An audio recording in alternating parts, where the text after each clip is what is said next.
Okay, welcome to Degenerate Sports Talk. Welcome to episode 3. I'm your host, Paul Robinson. As always, I'm joined by my 3 cohorts.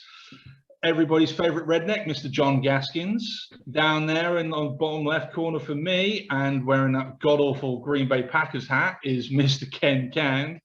And Mr. College, I win fantasy everywhere I go, Jason Hool, and he's drinking what looks like his summer martini in January. Hey guys, how you doing? Hopefully you had a good week. Right, let's get straight into this because obviously Monday night was the college football playoffs. We all had a blast watching it. It was an absolute rock fight until the fourth quarter, but we knew it was going to be like that because, quite frankly, they're 2 of the strongest defenses in all of college football. But John, I know you've got it stashed away. Can you just put up that last picture we were talking about before we started recording, please, mate? Absolutely. For you. Thank you very kindly. This, for me, once Mr. Gaskins gets himself sorted and out of the way, there you go. That there is the final play of the game where Bryce Young is just in a fetal position. John, come back. That there summed up the entire fourth quarter for me for the Georgia defense. Those Bulldogs went after him hard. I mean, they ended up with 4 sacks. They held them to an 18 points. I mean, for the first 3 quarters, it was, 2-3 field goals and a touchdown for Alabama. I mean, this run off. Bryce Young went 35 to 57. He threw for 369 yards and a touchdown, 2 interceptions plus that pick, and that including that pick 6 that killed the game in the fourth. I mean, Georgia's defense kept them in the game for the first half. They held the line big time. I mean, it was a hell of a game. It's a hell of a win for Georgia. It got that Alabama monkey off their back. Great for Kirby Smart, I thought. I mean, I know I was on the other end of the predictions last week. More than happy to be. But it was a hell of a game. Anybody got a takeaway? Do Georgia come back next year and defend? Are they going to be in a worse off position with the players? Are they going to lose to the NFL draft this year? Do Bama come back next year and roll tide over everybody to prove a point? Did you have fun watching the game at the very least? Ken, go. The game was an awesome game, even though I did think that Bama would go ahead and take it. Hats off to the Georgia. The first half they struggled. They looked bad. They looked scared. But second half they turned it around, and I'm glad they whooped up on Bama. I am. They're going to lose a lot to the NFL. I don't even know, 6, 8, 10 players at least. Yeah, something like that. I mean, so yeah, they're going to. Bama is going to be should be ranked higher already next year. They have way more 5-star recruits, I'm sure. So Bryce Young's coming back. I believe Jameson Williams will be coming back after that horrific knee injury that he suffered in the first quarter. I mean, Bama are still going to be a force to be reckoned with. I mean, they've got a lot of returning 5-star guys as well. I mean, they've obviously the recruitment class this year has been stellar, not quite as stellar as Texas A&M, but when you throw out $20 million in an NIL deals, I mean, you're always going to recruit the top for the cream of the crop. So. But that's a whole different story, and we'll get into that next week. But I mean, for me, like I say, Bryce Young had whilst carrying in the field position towards the end, he didn't have a bad game. I mean, yes, did he in that O-line fail to deliver on the goods when he got to the red zone? Absolutely. But I mean, the Georgia defense, for me, I mean, they kept them in this game right up into the end of the first half because, I mean, they could have easily been 2, maybe sometimes even 3 scores down at the half if that defense hadn't done what it had done. I mean, it's on the flip side of it, Stetson Bennett, 17 for 26, 224 yards, 2 touchdown throws, 8 carries for a -24. But Bryce Young, which was scary, I mean, 4 carries for -43 yards. That, again, this is why I'm saying about that Georgia defense. It brutalized him. And, I mean, they're going to lose a few guys to the draft, obviously, but that defense, you're not going to see a defense like that again in college football for a little while, I don't think. Not that's going to dominate the way that they have all year and in this particular game. I mean, the Bama, the SEC final, they've put a massive chip on their shoulder. And I believe they not only threw that chip off the shoulder, but directly into the face of Saban and, the Bama team. Jason, your thoughts? It was a great game. I was surprised because I have a little SEC fatigue, not going to lie. But watching the game, it was great. And then especially, Bama didn't score touchdowns. Georgia early bent, but did not break on that defense. It kept them, I think, 4 or 5 field goal attempts before Alabama got touchdowns. That was, to me, the key to keeping them in, gave them their puncher's chance, and then their defense. I know during all the shows they talked about their conditioning, how they had ran out of steam in the championship game. They were not going to let that happen again. And they, to me, made a huge statement with the win. Yeah, no, absolutely. I mean, again, it's a bend don't break kind of defense. It kind of almost reminiscent of what Tucker's trying to do over in MSU. There you go. Put your tinfoil out on for that one, Gaskins. But yeah, I mean, again, Brock Bowers for Georgia, 4 receptions, 36 yards and a touchdown. Adonai Mitchell for 2 receptions for 50 yards and a touchdown. Zamora White had a good game as well with 13 carries for 84 yards and a touchdown for Georgia. But I feel you got to give a big shout out to Kylie Ringo, who with that pick 6, 79 return yard. I mean, for me, at the end of what could have been what was a stellar fourth quarter, killed it, just absolutely killed it. And then you look at the photo that the picture that Gaskins just put on his back screen for us to end the game on. I think it was a sack. I believe it was classed as a sack to end the game as well. It's just literally you've got a Heisman Trophy winning quarterback was basically used by the Bulldogs as a chew toy. Now, Gaskins, you're the Georgia native. I know you're gonna have some strong thoughts on this one. What do you enjoyed the game? You have fun with it? Hunker down, you hairy dogs.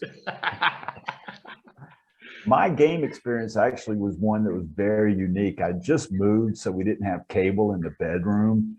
And so I was trying to find the game. How am I going to watch the game? I'm freaking out. So I'm like, YouTube. I'll go to YouTube. So I ended up live streaming it on YouTube with Jimbo Fisher and his coaching staff watching it live. Dude, I'm telling you, that was amazing. Jimbo was like, they've been watching our film. That's what we ran against them. It was hilarious watching him go back and forth with his coaching staff each play. So it was a unique perspective in watching it. But, do you remember Herschel Walker? I don't, but I'm still new to the college football game, to be fair. Well, that's the last time Georgia won one, 1980. Oh, okay. And as for them repeating, the early rankings have Alabama 1, Ohio State, God knows why, at number 2, Georgia's number 3, and Texas A&M's number 4. So you got 3 SEC out of the top 4. Yeah, that's hardly surprising when you spent 20 million in an NIL. Was it the NIL deals that they've been signing? I believe it is. I got to do some research on this one because obviously there's a lot of talk about Eastern Michigan trying to sign a guy for about $1 million in the last week or so, and it's honestly, Alabama will still be the team to beat. They don't rebuild. They're like the old Seminole teams in the 90s. They reload. Yeah, and it's been the case, while Saban's been there as well. It's not a case of rebuilding. They've just reloaded their ammunition and started shooting off again at the hip and, winning national titles. I honestly thought that if they could keep it close, that Bama stood a chance, but the way they started out for me and the way that they were limited to just field goals in the first quarter specifically, it was kind of like, yeah, this is going to be a rock fight and a coin flip between either. And then that fourth quarter broke it all apart, and it was just like, oh, what a fun game. Did you see what Saban said to Smart at the end of the game? I did not. I saw there was the lip readers or whatever caught it, said, you whooped our ass in the fourth quarter. And he was not wrong. They did. I mean, like I say, that again, I can't reiterate this enough. The Georgia defense literally used Bryce Young as a chew toy. I mean, it was unbelievably hard to watch. I mean, the kid was just getting whacked from every which way, and it was just like, wow, really? But there you go. So that's that. We're going to move on to something a little bit different this week. Mr. Gaskins is going to take the lead here a little bit and give us his 5 baseball prospects that are sleepers, that are not the top 25 ranked. They're going to help out teams this season. So, John, take it away. Okay, I was given the options of outside the top 25, correct? That's correct, sir. And that would help their teams this year. That's also correct, sir. Okay, I added one to it. I left out players that had already made their major league debut. Ones like, Brujan here in Tampa, and Reed Detmers in Anaheim, and Jarren Duran up in Boston. They've already made their debuts, so I left them out. I decided to go with my first one, Nick Lodolo, the 6'6" left-handed pitcher out of Cincy. Yeah. He's ranked number 31 on MLB and number 97 from RotoWire. He's basically a control freak. He's got 3 above average pitches with his fastball, slider, and changeup, but his control is plus. So it's going to go where he puts it. He was actually originally drafted by the Pirates in 2016, which, I don't blame him. I'd have went to TCU too. And then he went 7th overall in 2019. So, like I said, he's a control specialist, but he does have the 3 above average pitches. And he's already succeeded in AAA, so he should be helping them out this year. Good. Second one is Royce Lewis. He's a former top prospect and is again. He tore his ACL and missed all of 2020. So he's back in the picture right now. He's 22 years old. He's ranked number 35 MLB and number 39 for RotoWire. I mean, that's a fall from grace for Royce Lewis, is it not? I mean, he was ranked in the top 10 for quite a while. I mean, he's a spec that I've been following for a few years myself for fantasy purposes, let alone for real life. ACL tears will do that. Yeah. Ask Ronald Acuna. Yeah, absolutely.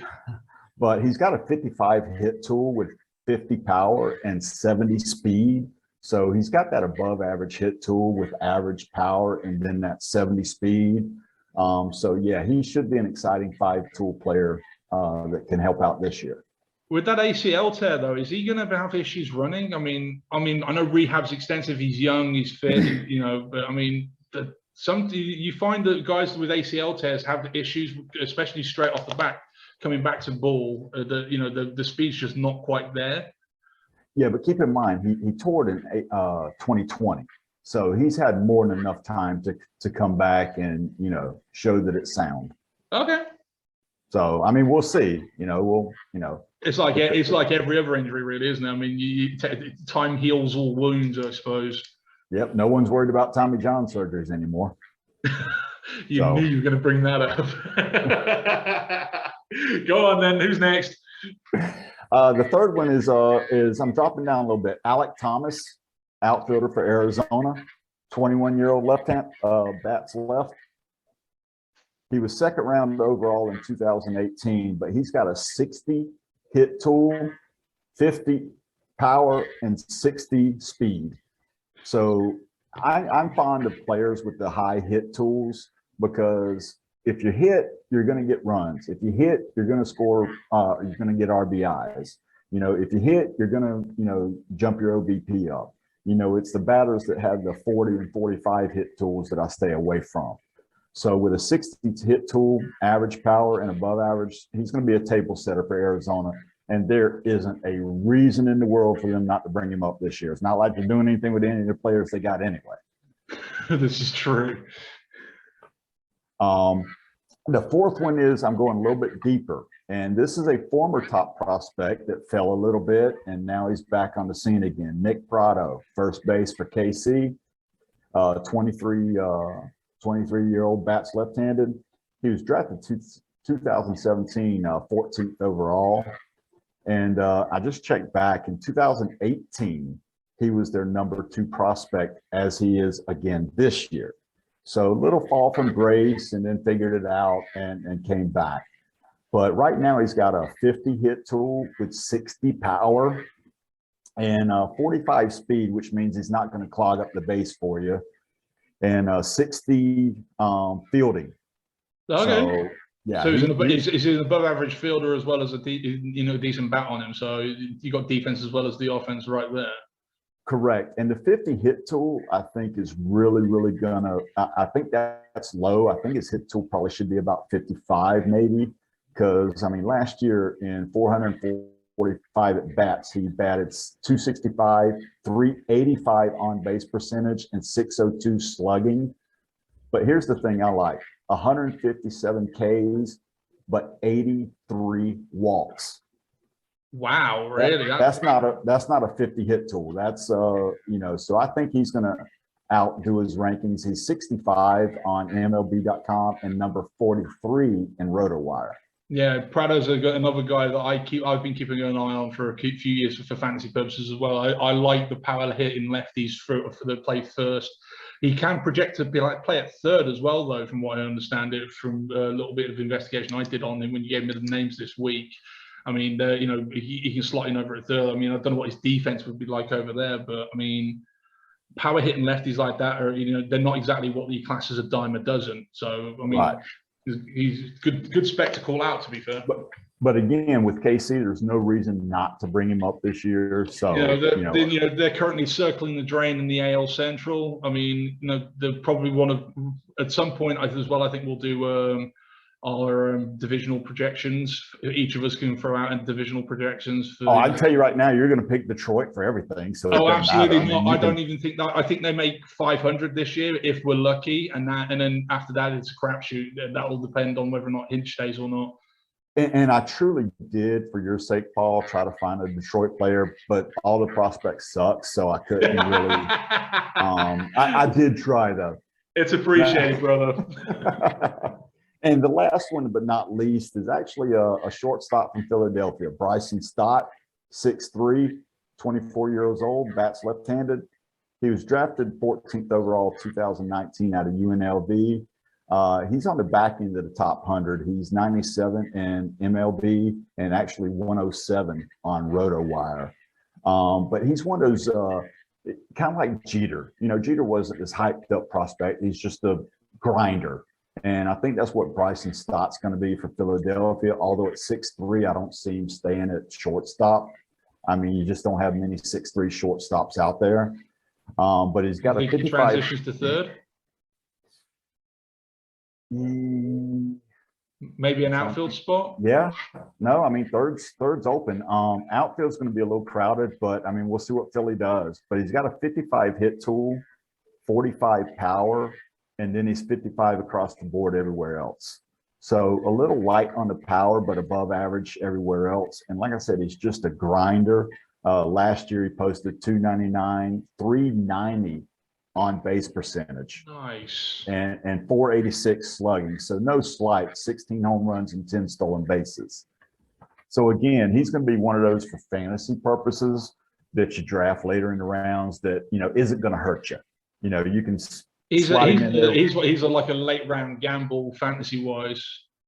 Correct. And that's my 5 for this week. I encourage any of the listeners or viewers, if there's any prospect that you want me to go over, on one of the shows, just drop them in the comments below, and I'll check with the boss across the lake and see if I can do it. But I'm telling you, if you drop the player in the comments below, we'll get something. Well, I'm sure we can get something sorted. I mean, Ken and Jason, obviously, you guys are a little bit quiet down there. I mean, Jason, I know that baseball is the bit where your eyes glass over and you don't blink. But you got any thoughts on any of these guys? I mean, do you know any of these guys? I have actually drafted Alec Thomas, so he's on my fantasy team right now. So from Arizona, so I like him. And what was weird is, like last year, he fell really late compared to rankings. Because I think people want more high upside, like lottery. He's got like a higher floor for me than he has a higher ceiling. To be fair, yeah. I mean, I'm the same way. I mean, I picked up in a couple of my leagues that I play fantasy with. I have Prado and I think it's Henson, the Texas third baseman. Oh, sorry, Harris, even the Texas third baseman prospect. They were both open on the waivers, and I was just, I mean, top 100 players that are on the waivers. I snapped those guys straight up, especially in the AL versus NL league. I mean, Dustin Harris is going to be good. Yeah, Dustin Harris is another spec. But I mean, for the purpose of this, these guys. I mean, we're hoping to see this year in the major leagues. I mean, Prado, I would especially like to see. I mean, Royce Lewis is the name out of the 5 for me that should be there straight off from opening day, as long as he has a decent spring. But I mean, Prado is the guy for me that I'd like to see come up in maybe mid-June and start helping out the club, if not sooner. And don't sleep on Josh Jung in Texas either. Yeah, no, Josh Jung's another good shout as well. I mean, myself and John here, we could probably have conversations about prospects for days on end, given off the chance. But there you go. But well, John, thanks for that, mate. It's good to get some baseball. Anytime. I love my baseball. Yeah, I know you love your baseball. Prospects are your cup of tea, as they say over here in the UK. Right. So anyway, this week in baseball, John Lester retired at 38. Now, didn't even realise he was still pitching, if I'm honest. But we're talking about a guy that won 3 World Series, second in a Cy Young class a couple of years back. Is he a Hall of Famer? That's the question. Does he get into the Hall of Fame? Boys, anybody?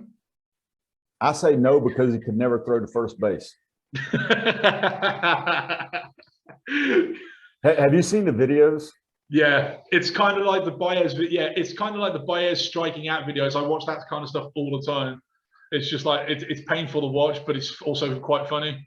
So never threw to first base. He couldn't throw it to first if he had. But he could pitch very well. I mean, he pitched. Not for being able to throw to first base, notwithstanding. I mean, he pitched a couple of stellar, World Series games over the course of his career. He's got 3 rings. I mean, there's nothing to sniff at. Not a Hall of Famer for me, though. Fair enough, Ken. It was too brief. Fair enough, Ken. I don't think his overall numbers are Hall of Fame worthy, and I'm a Cubs fan. He took you guys to the promised land. Why? He did, but it was not all on him, But I don't see it. Hey, can we get back to you're a Cubs fan? Why? Why not? Well, that's like asking why you're a Braves fan, dude. The same reason he's a Cubs fan, because as old as we are, when you were growing up, all you had was TBS and WGN. You had to be one of them. Pretty much. And I grew up in Michigan, and they went ahead and outruled Detroit games, and I saw Cubby games. Yep. So, Yeah, I've never understood that about American networks. I mean, why black out your local games? Surely that's the game you want to promote. I mean, I've never understood that at all. But I don't. Don't get me wrong. Like, I heard a lot of Detroit baseball on the radio, but it was still Cubbies for me. Anyway, well, let's go back to John Lester. Jace, what do you got? Any? I mean, again, I know you're not the biggest baseball guy, but I don't think so. I don't think he's Hall of Fame. I think he can make an argument. I think he may get a vote, but I don't think he will get in. You don't think he gets the necessary votes to get the jacket? Yeah, unfortunately. I mean, I say he topped out in the 60s. Yeah, I mean, personally, for me, I'd like to see him, on the ballot. I mean, you've got, you don't sniff at a guy that has got 3 World Series rings. There's not many of those kind of guys kicking around in this day and age of baseball now, anyway. So, I think you can count on a couple of hands how many people have got 3 to their name, regardless. So, I mean, for me, he could be the last of a particular dying breed of guys that have won multiple World Series. So.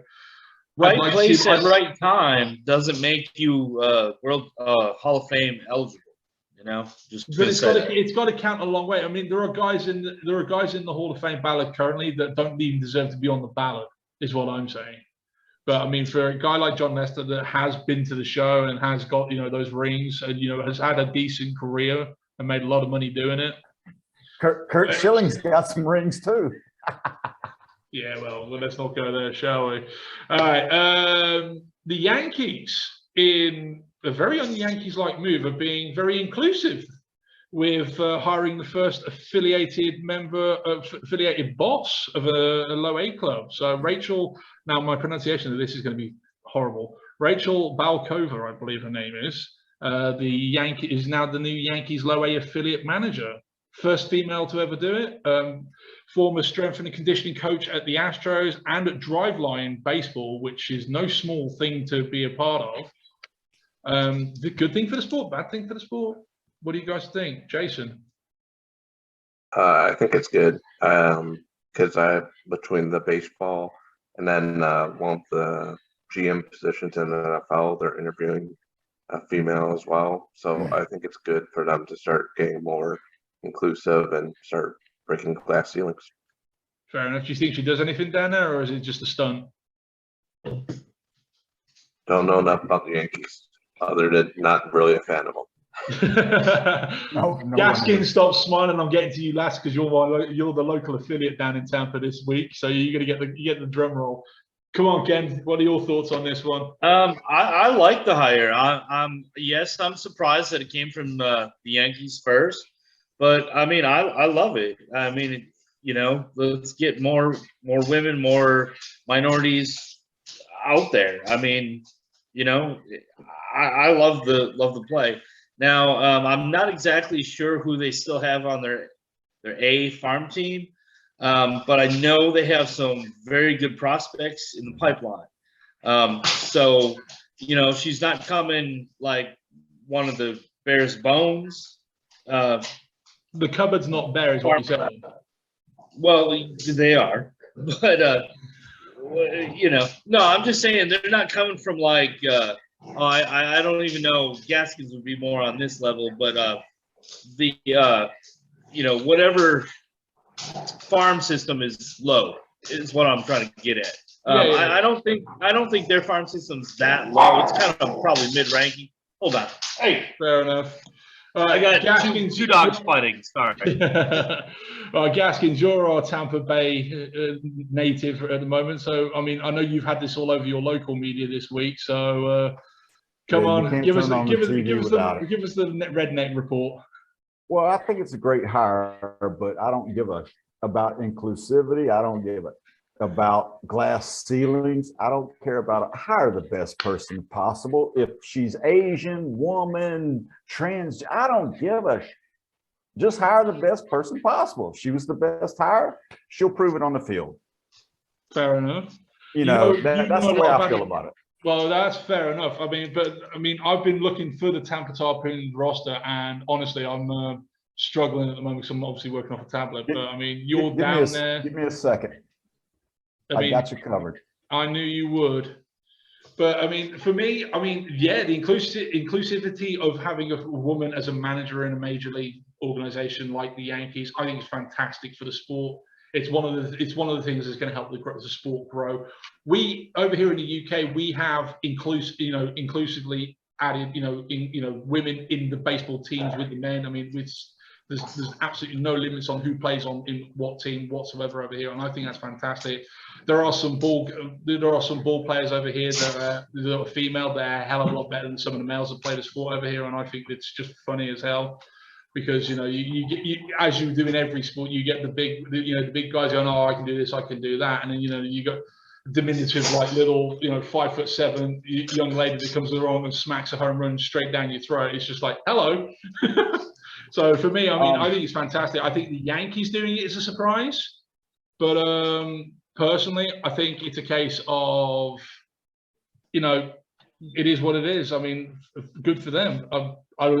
She's got a good chunk of good prospects on there. She's got is it Ronzi Contreras? Really? Luis I didn't realize she was that low still. Luis Medina.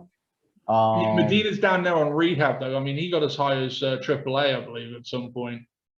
But she's got a decent squad, so I mean, Yeah, so Medina. I mean, Luis Medina is a good right-handed throwing pitcher, I believe, for the Yanks. And again, there's another one of my little prospect reports that I get every year from you, and we talk about all this kind of craziness anyway. So, but yeah.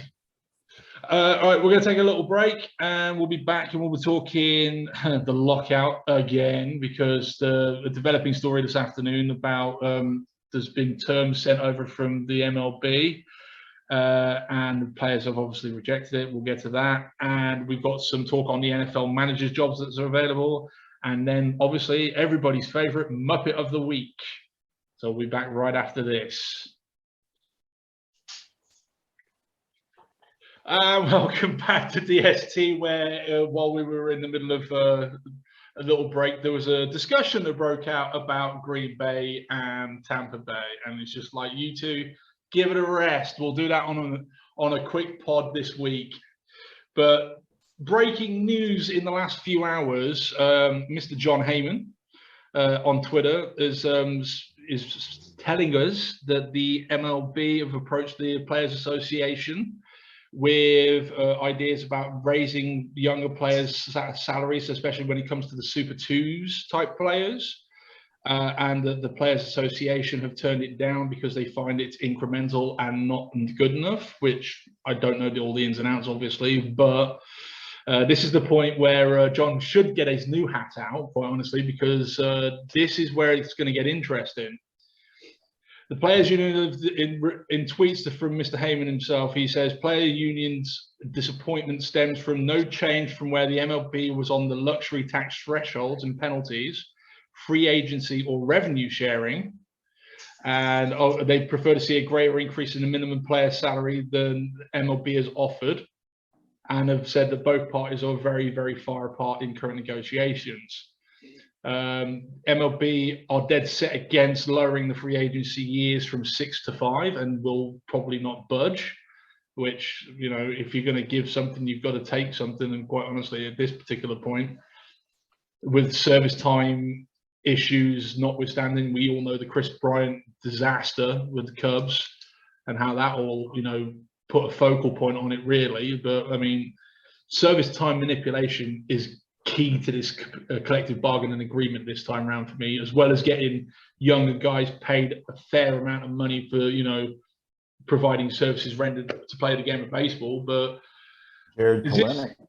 is this still a case of, you know, billionaires versus millionaires, which is probably the most go-to argument I've seen on social media and in the news reports, because, and that's a ridiculous take for me myself? Or is this a case of they've suddenly realized, oh crap, spring training's about to start and we still haven't got anything done? Is this, you know, opening salvos that could lead to an actual player strike and completely cost us the 2022 season? Let's start with John on this one. What do you think? I think they're both idiots, but I mean, you know, nothing's going to change until something changes. So again, until it hits them in the purse, neither one of them are going to budge. I think they've already missed some OTAs. Pitchers and catchers report, what, in 2 weeks, 3 weeks? February 14th, I think, was tentatively scheduled for.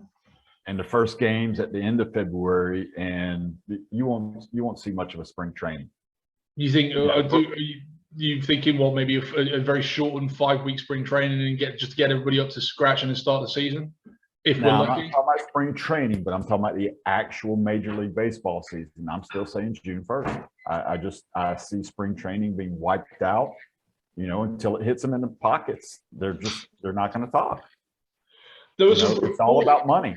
Yeah. Now, I do like the idea, though. I can't remember who came up with it, which side, but paying the players based on their WAR.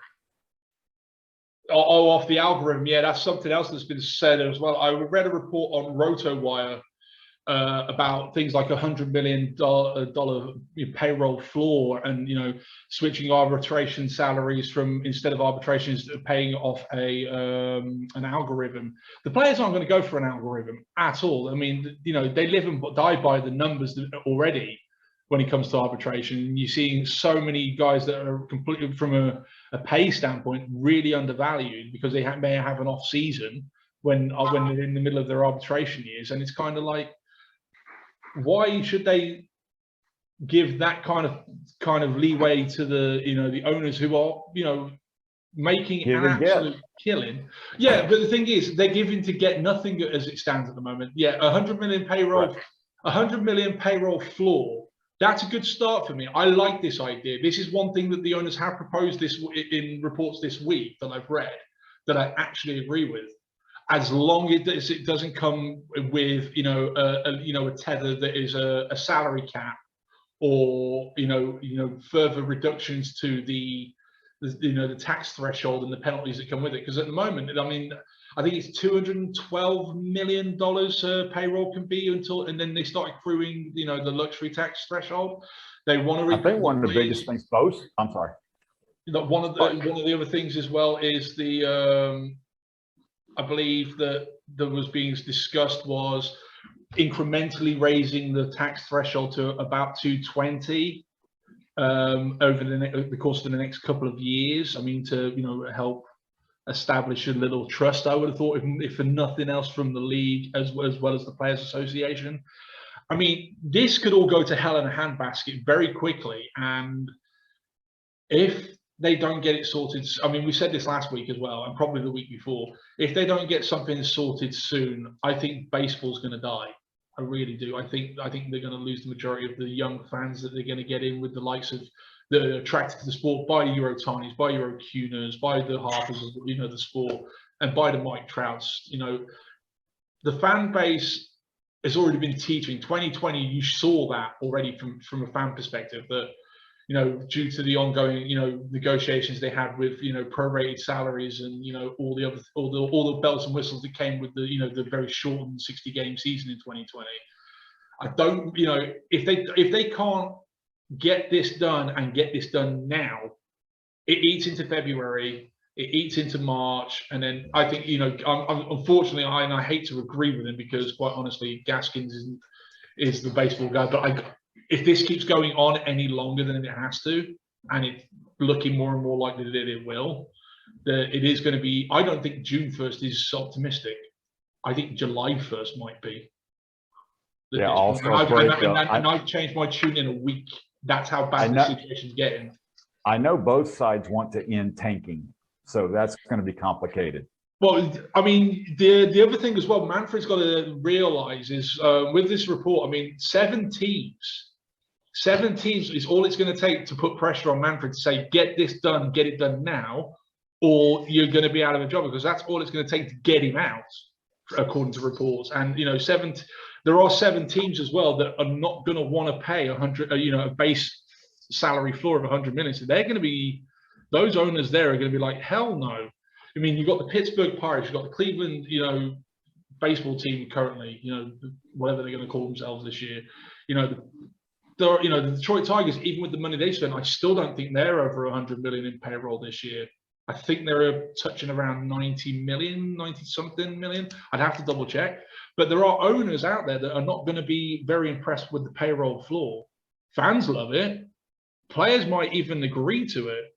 Some of these owners, I don't think they want that, because that means they've got to spend money. And, especially, owners of like the Pirates, I mean, they ain't going to want to spend money at all. So it could be. I've even heard of them doing the draft lottery like the NBA. The thing is, for a draft lottery to happen like that, the owners would have to, you'd have to introduce a salary cap. And for that to happen, the owners would have to open up the books. And there's no way in hell, we've discussed this before, there is no way in hell the owners are going to open up their books for everybody else to see how much money they actually are raking in. And let's not get it twisted, through merchandise sales, TV rights, and everything else, and all the bells and whistles that come with it, they are raking in billions of dollars of hard currency coming in. And that's what it boils down to. So whilst I hate the argument of billionaires versus millionaires, the millionaires are fighting on the side of the Angels for me in this one, because they're trying to get the young guys paid. They're trying to improve the status of the minor league guys. I mean, we've heard reports. I've read reports myself personally about minor leaguers sleeping in cars because they can't afford team hotels. I mean, this is how they've done that.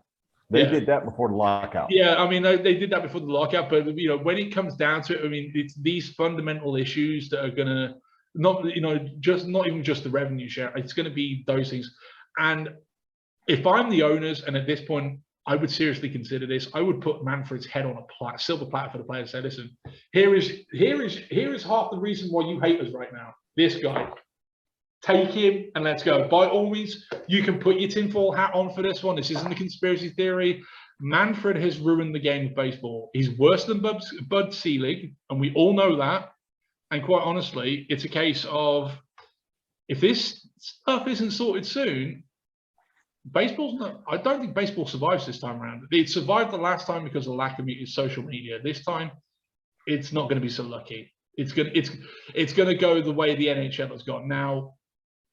As we all know, I don't think the NHL is a real sport because ice hockey has done nothing for me as a casual fan. It is not marketed itself in the right spots. It hasn't had a TV deal up until this year in a few years. I mean, it was all NHL, plus and whatever else, the apps that they have. But they've had, 3 work stoppages in the last decade, correct me if I'm wrong, maybe a little bit longer than that, but and on the precipice of a 4th from a comment from a friend of mine that I play fantasy baseball with. But hockey is like what we were discussing before the show, the ginger stepchild of American sports at this point. It really it's unloved, it's unwanted, and nobody seems to know what the hell's going on with it. Obviously, we here at the Degenerate Sports Talk are going to try and do a little bit more about hockey this year because we've got as Ken's rightly said, the ice hockey All-Star games coming up next month, and we've also got the Stanley Cup, which obviously everybody, if you're an ice hockey fan, that will pay some attention to that this year. But I mean, Major League Baseball could end up becoming the ginger stepchild of American sports, worse than hockey if this persists. Is the point I'm trying to get to. So, Ken, I mean, you've got anything to add to this, or? I'm just going to say I think there's too many purists out there that like baseball and that will follow baseball for it to get as bad as hockey is. And that's come from, hockey's a sport, but man, it's way down there. Okay, fair enough. Jason, I know baseball isn't you and your sport, and you're learning on the fly here, but I mean, you've got to have some thoughts on this as well.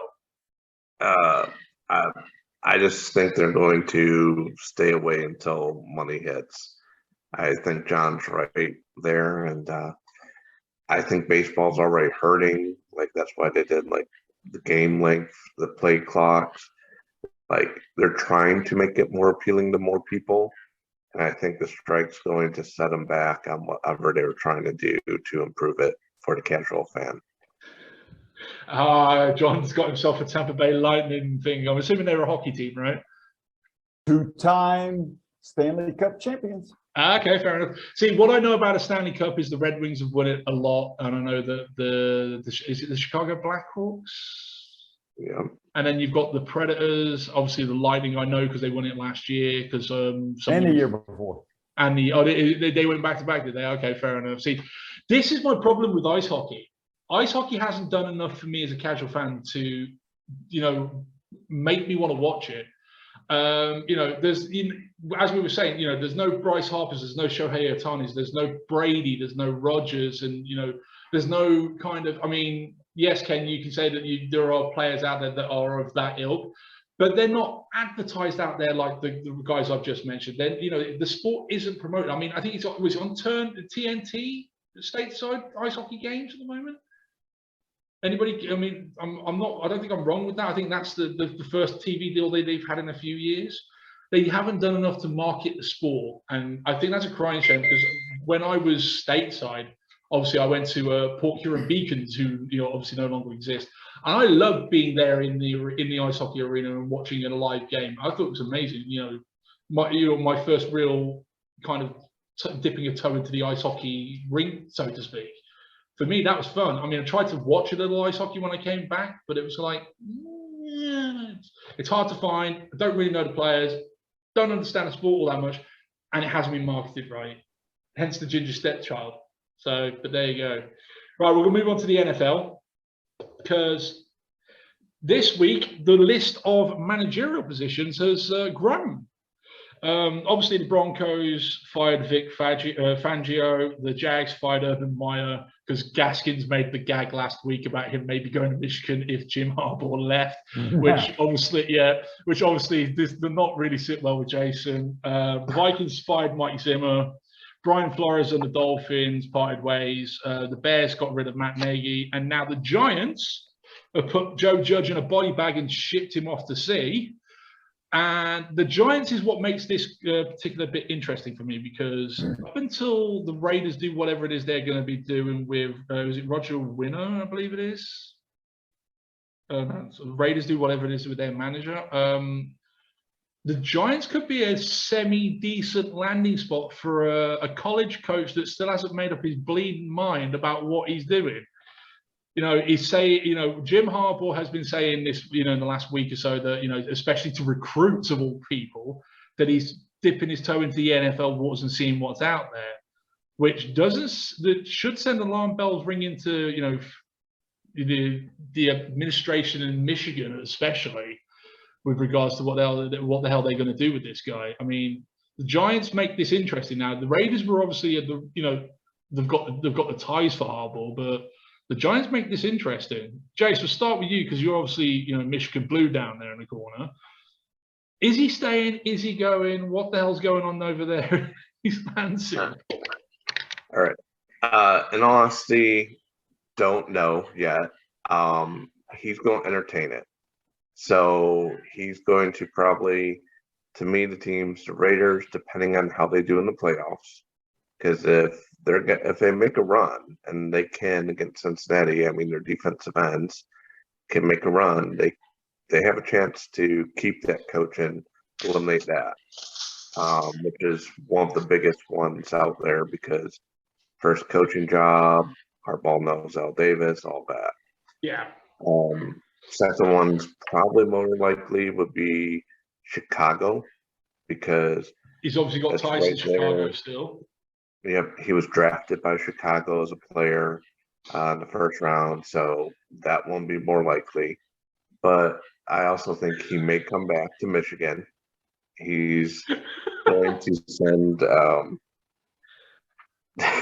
He's going to send. Jason, please blink. I do. I promise. And then, God, that made me lose my train of thought. But to me, he took the salary cut last year. They made it much more incentive laden. So he took the step. He got them past Ohio State, got them to playoffs. So we're very happy with Harbaugh right now in Michigan, obviously. Even though we won't let him win it all. I mean, but yeah, see, this is the thing now. Money's going to talk for me when it comes to Harbaugh. I mean, obviously, he's using the NFL as a bargaining chip at this point, much like the same way that Tucker did with the options from LSU when all those rumors started kicking around recently. He turned that into a $95 million over 10-year deal, which I thought was amazing and smart business. But I mean, Harbaugh's what, 58 now? If he's making an NFL run and he wants to go and chase that ring that his brother's got, now's the time to do it, because the NFL's a young man's game. I mean, the average age now, I think, is in the 40s for NFL managers, maybe a little bit younger than that. An NFL project for a Super Bowl run, what, 4 or 5 years? If he's going to go, now's the time. I mean, this is a Cinderella for Michigan this year. They win the Big Ten title, they beat OSU. Yes, they get creamed by Georgia, but that's to be expected by the Bulldogs. But I mean, if he's going to ride out high on the Michigan coattails into the NFL, now's the time to do it, isn't it? Yeah, if he's going, which every year when they meet with him, they ask him, "Hey, do you want to pursue the NFL or not?" So this year he's actually looking at it. If he gets the right job and the right money, to me it's 50-50. This is why with the Giants putting Joe Judge in a body bag and shipping him out to sea. This is what makes this interesting for me now, because he's got an affinity with New York as well. I mean, that for some reason that team, I think he might jump there, especially if they throw $12 million a year at him for maybe 5-6 years. John, you go on. You got something you want to say? With Harbaugh, and Jason, you of course know him better than I do, or of him. I think it's going to be more about control than just the money. I think because I think he's going to want certain control over certain aspects of the team, and I think along with the money, that is what would make him jump. If he gets full and total control. Yeah, I agree with this one, because this will be the reason why he does leave, is because Michigan are very old school with regards to recruitment as well. Now, I've obviously I listen to a lot of podcasts, listen to a lot of Detroit radio as well, especially, and I keep hearing it mentioned that that Michigan won't allow him to use the portal for transfers. They won't lower the academic side of things to allow transfers across. They're not toying with the idea so much about this whole NIL stuff, which a lot of other sporting programs are, especially over the other side of Michigan at the moment. So with Eastern Michigan, because they're again still chasing that $1 million player type thing. I mean, if he was to stay in Michigan and get the money, surely he's got to go and get from the athletic department, especially saying, listen, you've got to open up the portal for me. You've got to start jumping into this NIL stuff, or we're going to get left behind. Because you're going to find that he's not going to compete with the Georgias and the Bamas. He will barely compete with the OSUs if he can't use the tools that are provided to him. You've seen how Mel Tucker's used the portal in the last 2 years. I think that's a smart way of doing things. I think Tucker and Izzo over in MSU are using the NIL stuff as well to a degree. But they've already stated that they're going to take very small baby steps with regards to it, because obviously nobody knows what the rules are around it. The NCAA haven't actually, set out any kind of like logistics for any of this nonsense.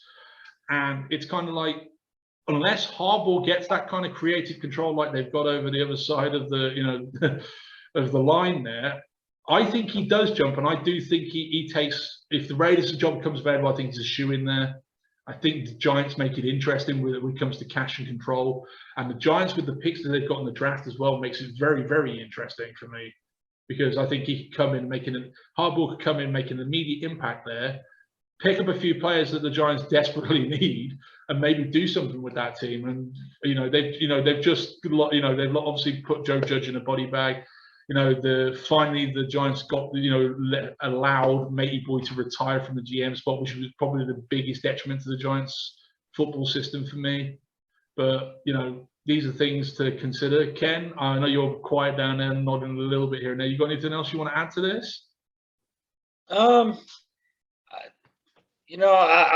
do think that if Chicago would be a very interesting place. I do want to point out how only your Detroit Lions kept their coach in the NFC North. The NFC North next year is going to be a very interesting division, because Rodgers is going to be leaving for greener pastures, pond and pun. The whole division's up there up in shambles. The Lions might actually be able to sneak in here if they draft right, but we can talk about that. Oh wow! Okay, yeah. I think the Lions are going to. I think the Lions win 6 or 7 games to make Paul, it interesting. Pass that. Would you pass whatever you got? You know what? We're retaining Dan Campbell, and I've said this for the last 2 weeks anyway. You're retaining Dan Campbell. I think it's a good first step. Brad Holmes is a bit of a draft genius, as he's proven when he was over in the LA.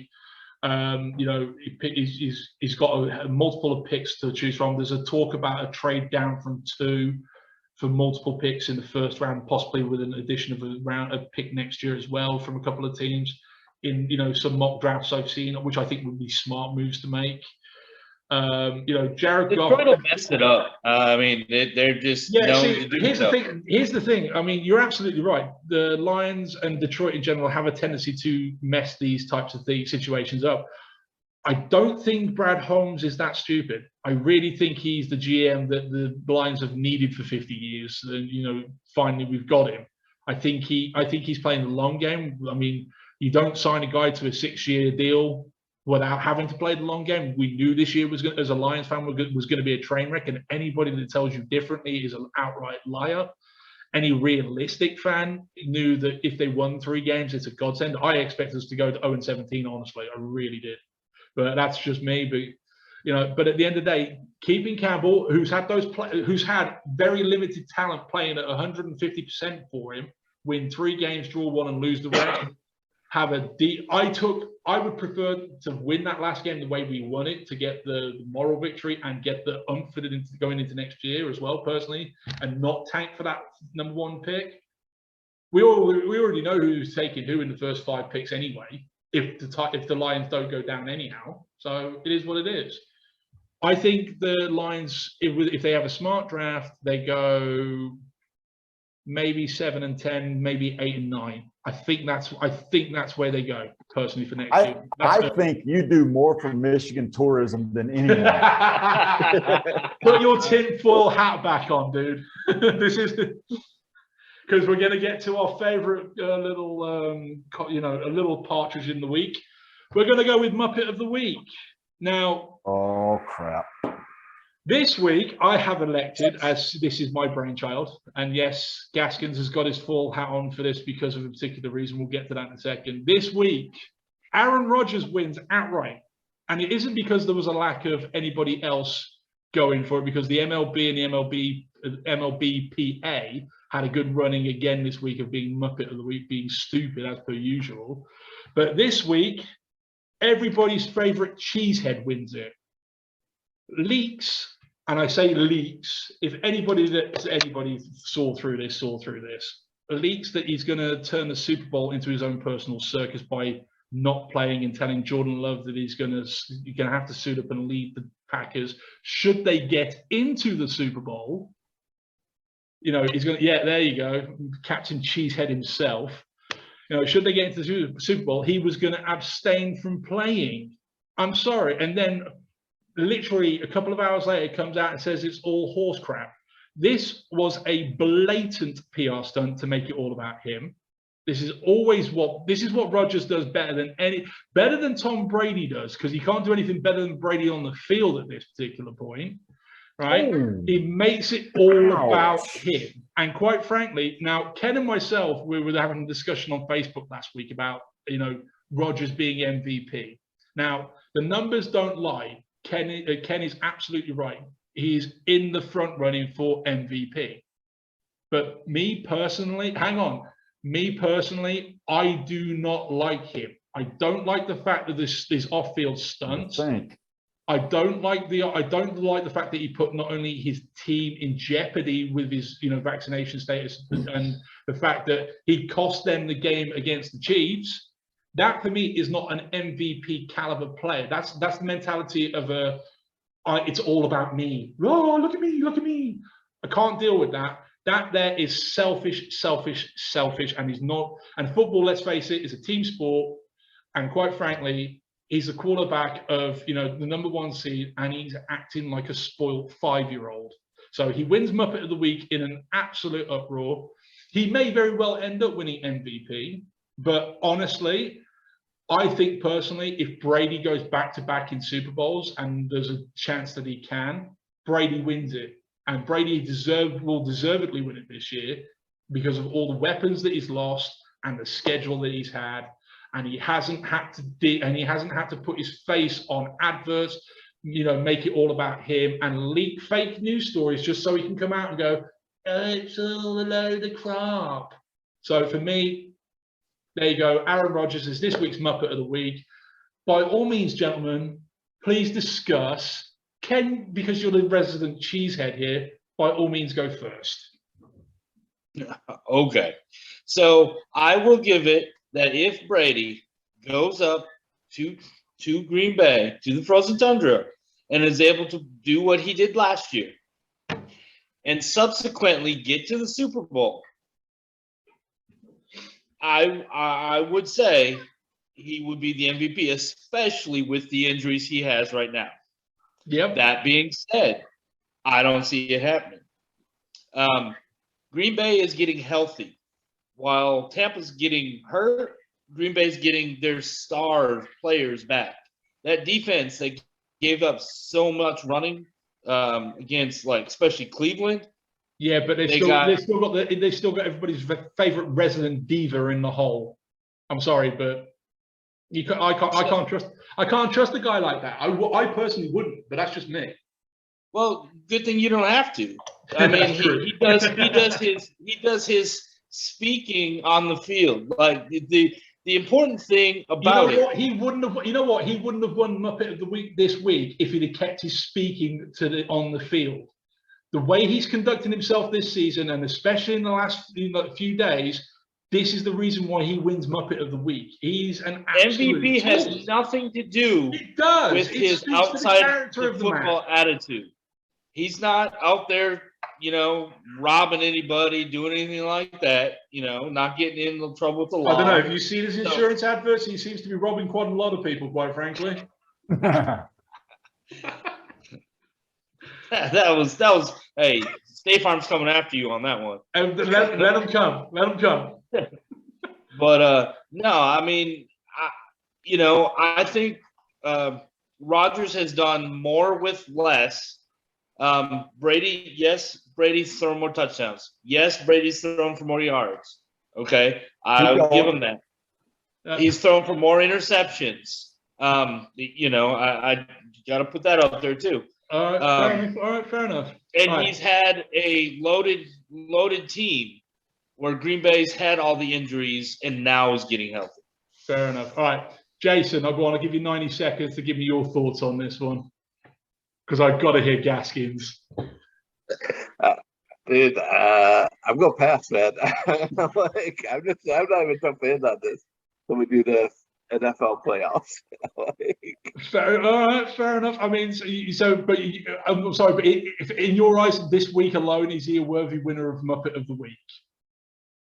He's a worthy nomination, and the winner, because, like, for me, I didn't really see. Yes, MLB did whatever. Yes, Detroit had a trade next. The Pistons. I saw that. That was on the list up until Rodgers decided to be stupid. That was up there on the list as well with the Pistons. But yeah, I just couldn't in good conscience give it to anybody but him.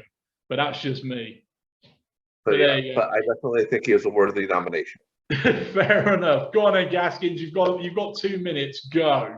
Oh man, Muppet of the Week is Paul, easily, for falling hook, line, and sinker for what he believes. So you're not taking Rodgers at his word that he knew nothing about this. You're just assuming that he did all of this. I mean, I'm sorry, but the Pat McAfee interview alone that he did after the COVID stupidity just proves that he's nonsensical. He's an absolute moron, and he's supposed to be one of the smartest quarterbacks in the NFL, for Christ's sake. No. This week, he has a friend a close friend leak false information so he can get his name out there and get free PR just to keep his name in the MVP conversation. He's Aaron freaking Rodgers. His name's already out there. He don't need when all of his numbers were already speaking that anyway. This is what I'm saying. He's just trying to keep his name relevant so he can get his Jeopardy gig at the end of the year. Simple as that. They get knocked out in the first round. See, and that's where we go with the MVP. Brady leads the league in yards. It's the 3rd highest single season yardage total in NFL history. He also leads in touchdown passes. I'm telling you, there's no way Brady doesn't win MVP. There's just no way. Fair enough. So from MVP talk, from Muppet of the Week to MVP talk, I think that's how we'll end it this week, because quite honestly, this is going to be a debate that goes through the playoffs and probably through to the Super Bowl as well. A couple of things. This week, we're going to do a quick 15-20-minute video giving our playoff brackets. We'll probably get that out either tomorrow night or early Saturday morning. I want to thank again, as always, my 3 cohorts from stateside, Ken, Jace, John. It's a pleasure.